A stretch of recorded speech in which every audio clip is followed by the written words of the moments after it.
This is, I'm calling the meeting to order for the Planning and Zoning Commission meeting of Tuesday, October 7th. Nessie, can you take the roll call, please? Mr. Haggerty, Here. Ms. Austin, Here. Mr. Montiel, Here. Mr. Ruddle is not yet, Mr. Adams, Here. Mr. Renson is absent, Mr. Kaplan, Here. Ms. Cicero, Here. Chair Martinez is absent, so our Vice Chair, Ms. Hupka, is going to be chairing, and I am here. you're here. A quorum is present. Thank you. Thank you. Okay, next is the approval of the minutes from the August 19th, 2025 meeting. Do I have a motion to approve those minutes, please? I'll move to approve. And a second? I will second. Excellent. Nancy, would you take that vote? Mr. Haggerty, Yes. Ms. Austin, Yes. Mr. Montiel, Yes. Mr. Adams, Yes. Mr. Kaplan, Yes. Ms. Cicero, Yes. and Vice Chair Hupka. Yes. Motion passes. Thank you. All right, item number 3 is the public forum. This is an opportunity for the public to address the commission regarding items not on the agenda. Commissioners and staff will not engage in the dialogue or answer questions during this time. I don't see anyone here to speak, so I'm not going to read the rest of that, but Nancy, do we have anybody online who would like to speak tonight? We do not, but I do want to state for the record that Mr. Ruddle has joined the meeting. Excellent. I'm here. Welcome. Okay. Thank you. So that brings us to number 4, the study session. Who is going to speak for the staff tonight?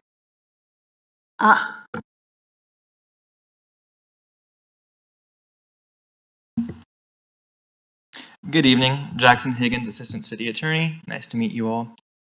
I have what should be a pretty quick one for us tonight, and a lot of this information will come from the Colorado Electric Vehicle Charging Model Land Use Code and Guidance, and that's found at the Colorado Energy Office website, if anyone needs that information. I'll go over a little background for what this is. This is House Bill 24-1173, and then I'll go over what our current code is, and then I'll give our recommendation as well. The Colorado Energy Office, we'll call it CEO, conducted an EV charging permitting study to investigate the key land use permitting barriers to EV charging infrastructure development and potential solutions for reducing identified barriers because Colorado residents use a lot of electric vehicles. That provided a strong foundation for developing this model code. This study was based on input from local governments and charging developers and a review of national best practices. The results of that study indicated that land use standards and permitting processes were a significant barrier for EV charging developers in Colorado.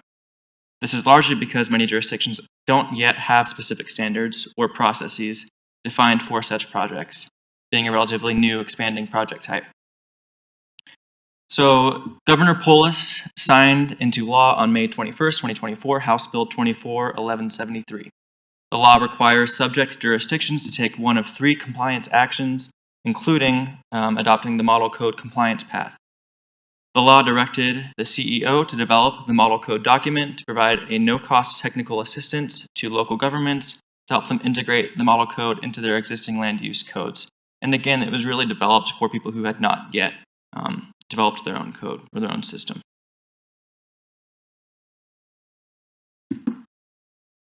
We'll go over option 1 first.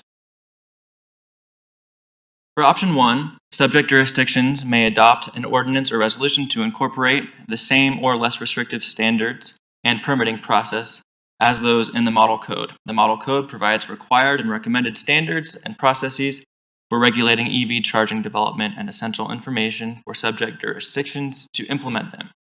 The model code includes a broadly applicable set of objective standards and a transparent and streamlined review process with reasonable flexibility for subject jurisdictions to adapt the standards to fit their community's priorities. It's really just a building block template. Along with this option comes code adoption support, the CEO would provide an on-call consultant to help subject jurisdictions adopt the EV charging model code, including providing review of existing land use codes to identify appropriate locations to integrate model code standards, suggested revised code language, guidance on messaging for the general public, local government staff, and attendance at local government staff and/or elected body meetings. They'll also provide staff training, where they would provide a training manual and online training to educate permit review staff on how to interpret and apply the EV charging model code standards. The training materials would cover topics like the basics of EV charging projects, the types of EV charging projects there are, and the types of standards and processes required by the model code. So that's option one. That would be one way to be compliant with this new law. The second option is statutory code adoption. This is for subject jurisdictions who may adopt an ordinance or resolution. It all requires changes to code, and that's why we would require a public hearing as well, on top of, even if we decide not to adopt new code, or the model code. So option two would be to adopt an ordinance or resolution establishing the permitting process for an EV charging permit application consistent with the permitting standards in CRS 3123-316 subsection 4. Subject jurisdictions who chose this compliance path would not receive the training involved with option one. And then finally, and what we're recommending today, would be compliance option 3, and that's to retain existing permitting process and standards. This is where subject jurisdictions may adopt an ordinance or resolution stating that they do not wish to revise their land use code through either the EV charging model code or the statutory code adoption compliance paths, and instead choose to keep their existing EV charging permitting process and review standards. A quick note as well on the draft ordinance. There is an error. It should read CRS section 3123-316 2A3. Right now it reads 2A2. That's been revised, but just for you to note right now. Our current regulations are laid out in the electrical code, and that's actually found in Title 8, Article D. Inglewood has adopted the National Electrical Code, which is the benchmark for safe electrical design, installation, and inspection. The EMC is up to date. It includes any modifications or newer versions of the NEC adopted by the Colorado State Electrical Board. EV power stations, as called in the NEC, are addressed in Article 625, with in-depth requirements for EV power transfer system construction and installation. Our Title 16 incorporates by reference the building codes, which includes the NEC, requiring that parking areas provide EV charging capabilities in accordance thereto. And you can see EMC, Title 16, Chapter 7, 5E. So our current process and requirements, all work must be performed as required by the most recently adopted National Electrical Code. An electrical permit is required for residential and commercial chargers, requiring new wiring, hardwired into the existing electrical system, or involve any modifications beyond using an existing outlet. And for commercial installation of charging stations, a permit is required along with a one-line engineered stamped electrical diagram and a basic site plan. In most cases we've seen with our permitting process, residential permits are issued within 24 hours and commercial permits within 36 hours. So we have a short turnaround, and that's part of the state's goal in implementing a required permitting process. Specifically, you can see this in our Title 16. We require electrical vehicle parking spaces to be incorporated into the same lot and count as all other required spaces. Spaces shall be located in more remote and lesser priority parking spots to discourage their frequent use by non-electric vehicles. And charging facilities shall be treated as a general accessory use and structure, subject to the general site and landscape design standards, provided they otherwise are compatible with the landscape or other structures on the site. To conclude our recommendation, because Title 16 provides a sufficient permitting process and we have an effective turnaround, and our existing process is rigorous, it ensures proper installation, it's expedited, we recommend that because an additional permitting process using a state model code would be unnecessarily duplicative, we are proposing we adopt the ordinance stating we are opting out of the state's model code. And with that, we'll open for any questions. Are there any penalties for opting out of the? No. Okay. And the other question I have, is there a requirement to include electrical vehicle charging stations for new apartments or homes or anything along that line? As a part of the model code, Yes. I am not sure. I can't speak to that. Okay. Okay, so I have some questions. Yeah, I'm sorry, I had it a minute ago. The ordinance you showed us, is this the state ordinance or our ordinance? I'm a little confused. The one attached that you'll see is our adopted ordinance. Okay, so we don't need to change anything if we opt out, right? The only thing we would need to do is amend Title 16 to actually include in our code that we are opting out.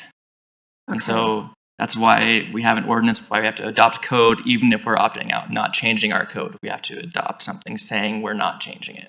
All right, very good. And then a question about adopting the state model.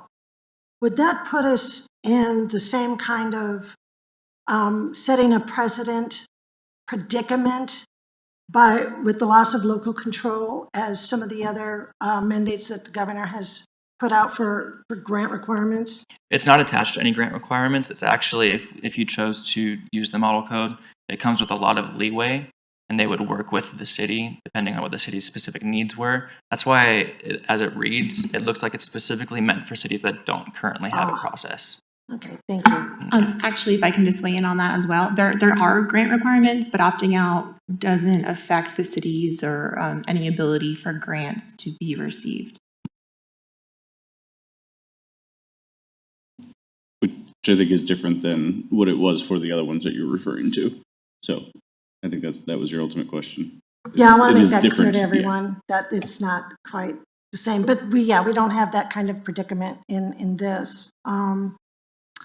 Is there anybody online have questions, Michelle, or who else is online? I have no questions. Thank you for asking. No, I'm good. Well, does anybody have any comments? How do you feel? Go ahead. No, I'm sorry. So Title 16 is our land use code. It sounds like, and it looks like from looking at things, that the actual permitting here is happening under the electrical code, right? It's part of like the building code, not the land use code. I think, so I guess my question is like, would it be better to essentially state that we have less restrictive requirements than the model code rather than saying we're opting out? Would there be any benefit to the city? Because essentially we don't have land use restrictions on EV charging. So I guess, what's the benefit of saying we opt out versus saying, as permitted, we have a less restrictive code and therefore we're actually on like compliance option 1? That could absolutely be something that we could look at. That would be more like option 2. Option 1 comes with us working directly with the state. And so since we already have code that would be in compliance with the statutory requirements, which I think is what you're saying, we could absolutely look through those, make sure we are in compliance or have less restrictive permitting process, and then take option 2 instead. Do we know it's less restrictive? I mean, I think as he's saying, we'd have to go through and confirm, but the way that I understand it is that essentially because we don't have a land use permitting process for this, that would be less restrictive than the requirement to have a land use permitting process, right? Like our process is purely building code approval, not land use approval for this.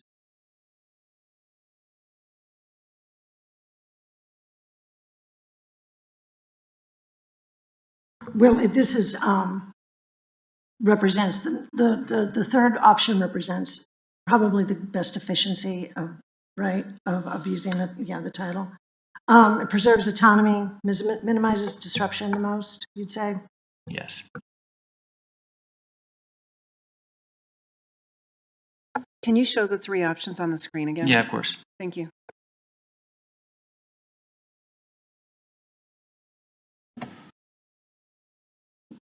And while you're looking, I guess the question today is, do we agree with this approach? And would we put in a motion to move that forward to council, I assume?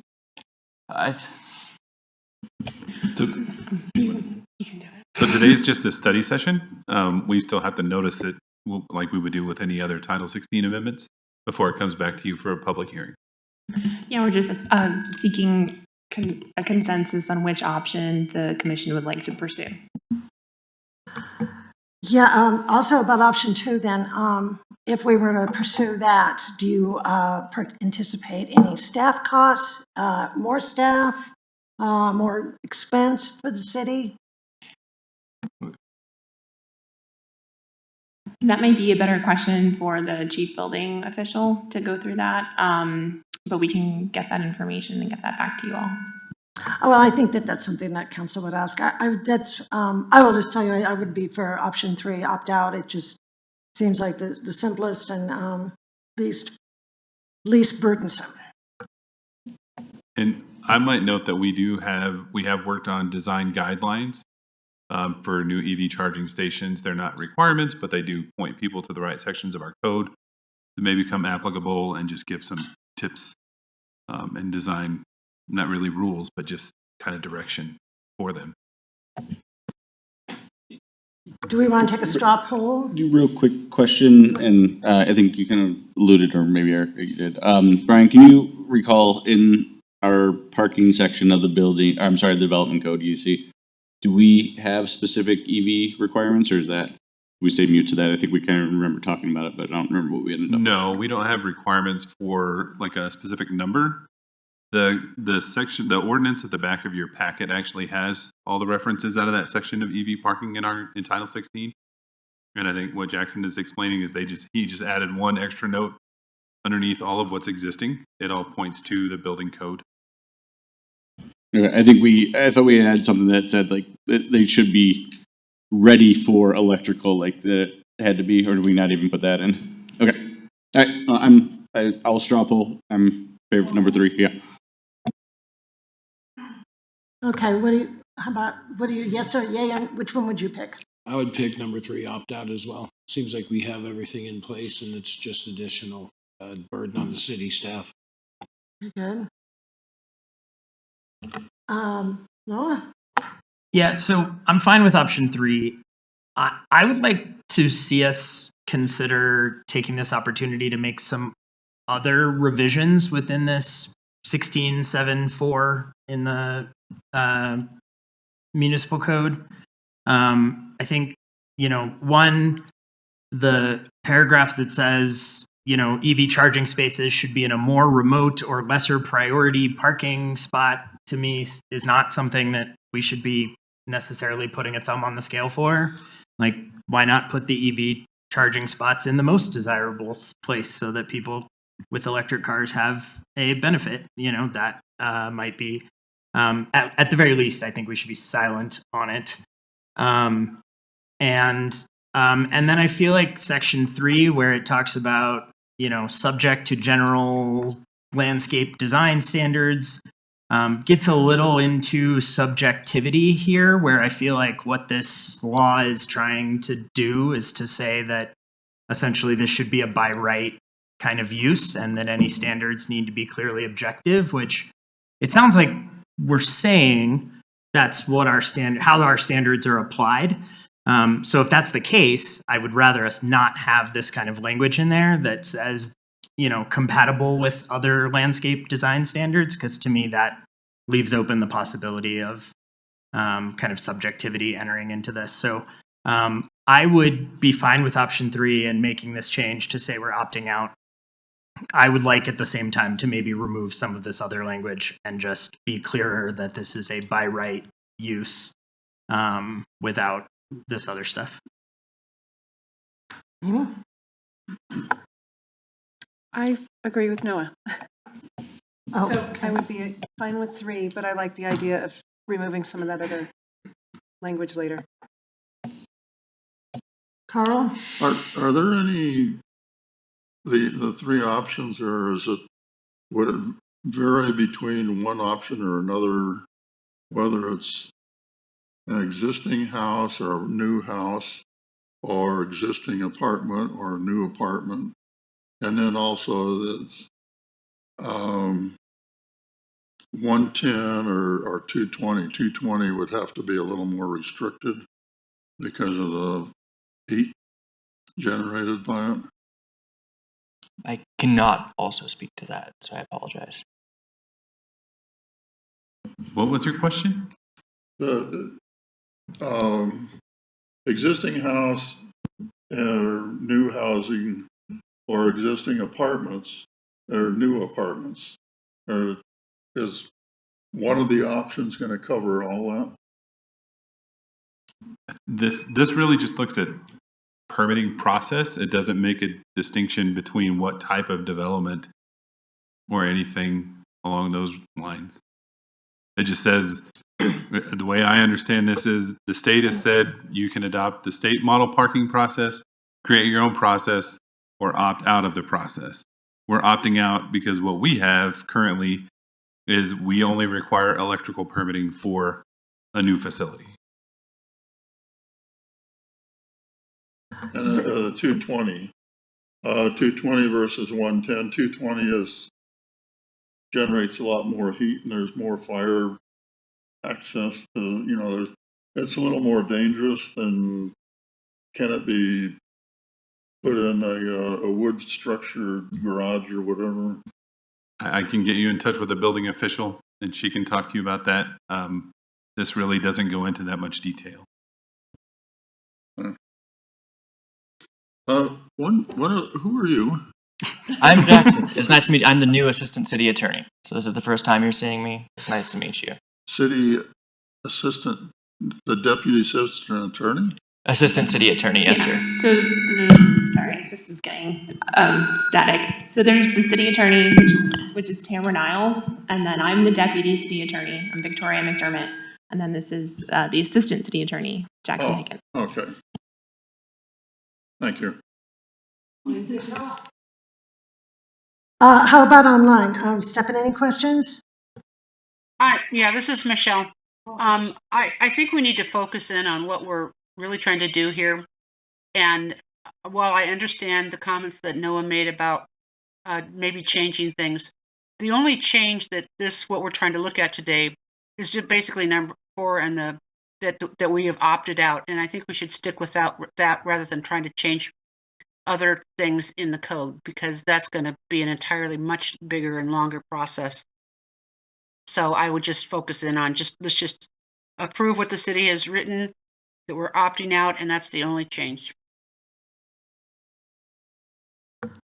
Okay, and so do I have that right? Is Stefan online? Yeah. Stephen? Yeah, I So- like Michelle's approach, so I'll second her motion. Very good.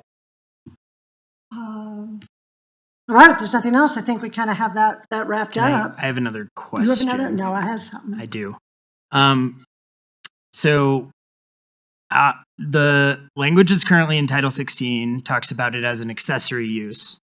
The model code from CEO has language related to both accessory use and primary use.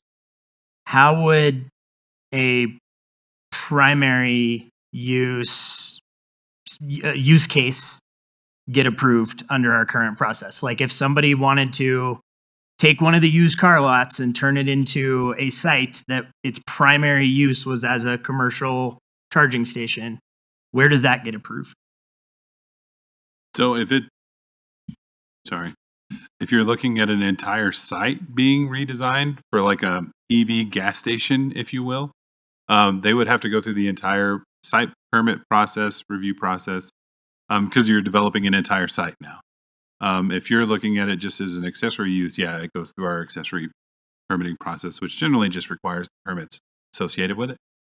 But if you're doing an entire site, you're looking at site design requirements, landscaping requirements. You also have engineering would get involved in site design. So it's a much bigger process than just an accessory, somebody sticking one on the side of their house or adding some to a commercial parking lot that already exists. I think Joe's question, there is a process for it if someone wanted to do that. Okay. Nobody's ever asked that question, but we always have a process for pretty much everything. At least we like to think we do. Let me see. And I want to say, if I recall correctly, we tried to revise the code to allow for that type of use as a primary use as well.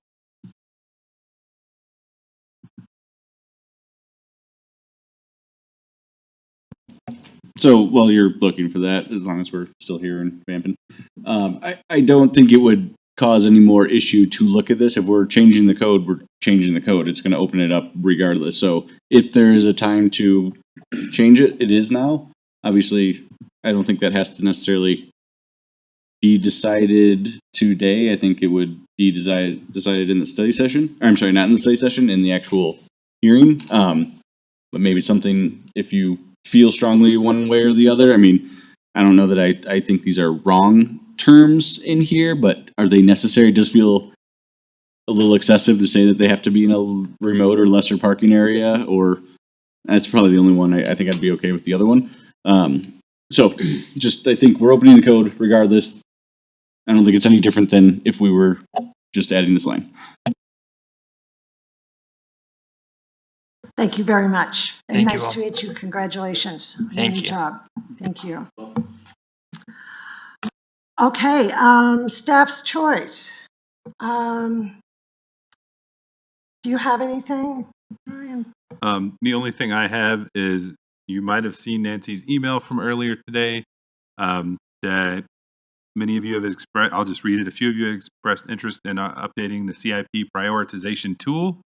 And it looks like the budget team has scheduled a joint meeting with the Budget Advisory Committee and interested P&Z commissioners for Wednesday, November 13th at 5:15 p.m. More information. I think there should be some more information to follow, but please hold that date and time open if you are interested in discussing that tool, which I do believe a few of you have mentioned that in the past. Thank you. Will that be the only opportunity to discuss that tool? That is all I know so far, but we can always ask that question, see if there's any other opportunities. That's the only one that we have had scheduled so far. Attorney's choice. Thank you. We don't have anything else for tonight. Thank you. Okay, commissioner's choice. Sorry, Brenda, if I could just remind the commission, there will be no meeting. You should have gotten a cancellation of the next meeting, which is in October 20th. Just a reminder. That's right, your staff, and I should have asked you if you had anything to No, that's say. okay. Don't worry about it. I have a quick clarification though. You said it's Wednesday, November 13th. Wednesday's the 12th, Thursday's the 13th. At least on the It's calendar. November 13th, so if I said Wednesday, it should have been Thursday. Okay. So it's on, am I reading this right? Yeah. Thursday's the 13th. So it's on Thursday. Okay.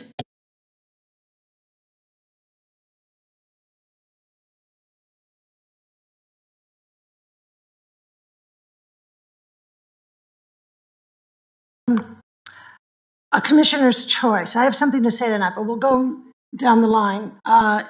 We'll start with Michelle online. Do you have anything?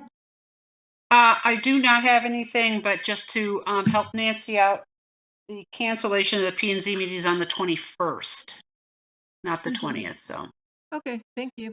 you're welcome. And I've got nothing. Stefan, how about you? I'm Stephen? good. Thank you. Says Stefan. Carl? So that cancellation, does that affect our normal meeting? Is that, Yeah, right? Yes, That's- that would be your we won't next have a scheduled meeting. meeting. We don't have anything. Nothing else. Amy? I don't have anything, thanks.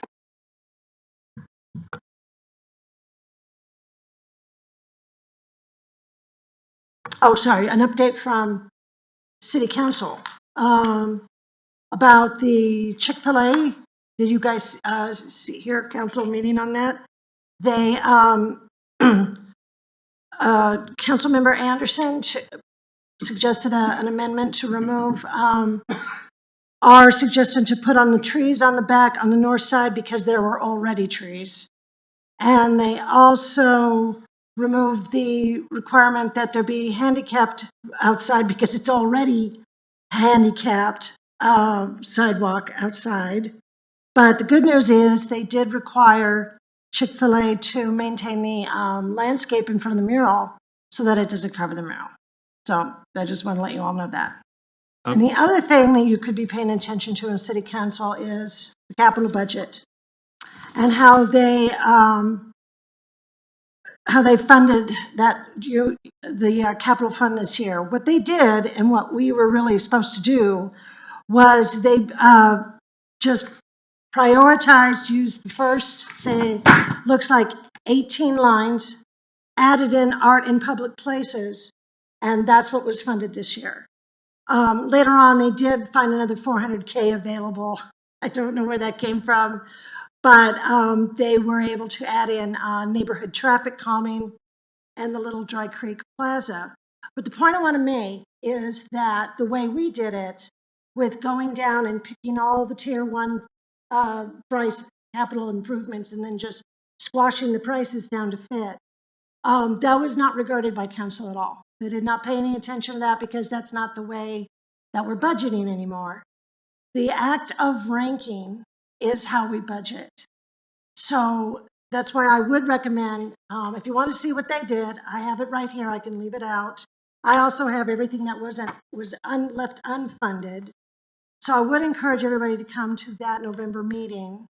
And of course, before I knew about this November meeting, I was going to, next spring, I'll volunteer to show everybody how to use the form. You know, we can meet in the library.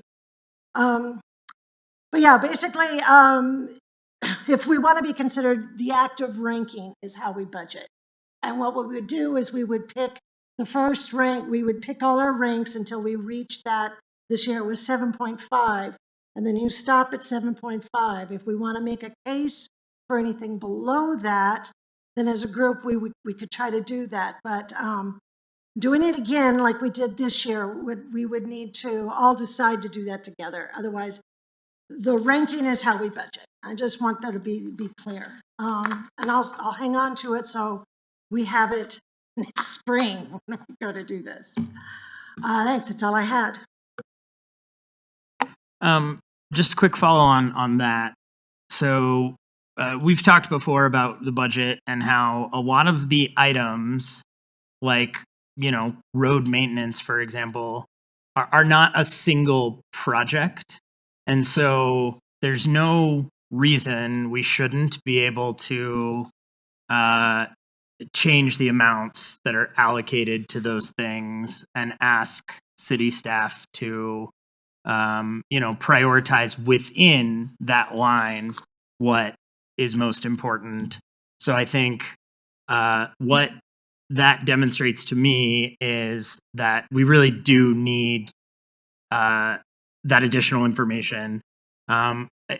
If we just accept that the way we budget is picking lines, we're essentially incentivizing the city staff to maximize their requests so that they can, so that if they're above the line, they get as much as they possibly can, and then other things get pushed off.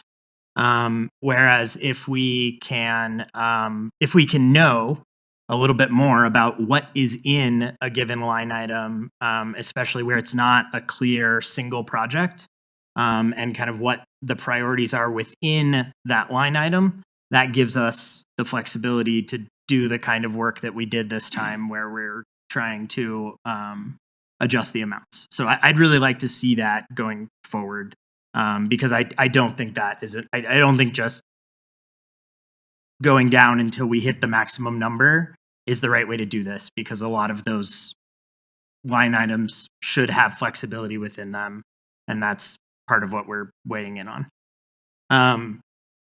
The other item I wanted to bring to folks' attention as a civic engagement opportunity, on October 21st, Western Sky Bar and Tap Room and Vibrant Englewood will be hosting a beers and ballots event at Western Sky. We're expecting all of the local city council candidates, at least some of the school board candidates, and also an economist to talk about some of the ballot measures and other things that are on the ballot that are not candidate related. So it's a great opportunity to hear from all the candidates and learn more about the issues before you cast your ballot, if you haven't done it by that point. So again, that's Tuesday, October 21st at 6 p.m. at Western Sky. Brian, did you have something that? Yeah, I just wanted to provide some additional comments on the Chick-fil-A PUD. The conditions that council revised on the ADA or the accessibility condition on the sidewalk.